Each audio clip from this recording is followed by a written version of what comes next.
Lahore college برائے خواتین university کی 7 سالہ تقریب۔ لاہور کالج کے 100 سال مکمل ہونے پر اسٹیمپ کا اجرا کیا گیا۔ 7 سالہ تقریب میں vice chancellor doctor Bushra Mirza نے فیکلٹی کے ہمراہ کیک کاٹا۔ تقریب میں dean social sciences doctor Muhammad Afzal, dean faculty of engineering doctor Muhammad Intisar, doctor Shagufta Naz, registrar Babar Khan, controller Huma Saeed, خزانچی Muhammad Riyadh, principal راحت اجمل سمیت فیکلٹی ممبران اور ایڈمنسٹریٹو سٹاف کی شرکت۔ تقریب کے کامیاب انعقاد پر وائس چانسلر نے ڈاکٹر معصومہ عباس، ڈاکٹر سمیرہ سجاد، ڈاکٹر راحت اجمل، ڈاکٹر فاطمہ حسن، فریحہ سعید، نوید اقبال، شیخ ریاض اور قدیر احمد سنہری کی کاوشوں کو سراہا۔ لاہور کالج کے 100 سال مکمل ہونے پر اساتذہ اور طالبات کو مبارکباد پیش کرتی ہوئی پروفیسر ڈاکٹر بشریٰ مرزا۔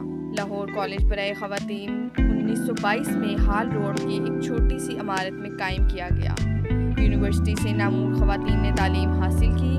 مریم نواز، امیتابھ بچن کی والدہ تیجی بچن، پرویز مشرف کی والدہ Zari Musharraf, Anusha Rahman, doctor Yasmin Rashid, Bushra Ansari, Rukhsana David, Saleema Hashmi, doctor Arifa Syeda, Saba Hameed, Rubina Ashraf سمیت نامور سیاسی، سماجی و ادبی خواتین نے تعلیم حاصل کی۔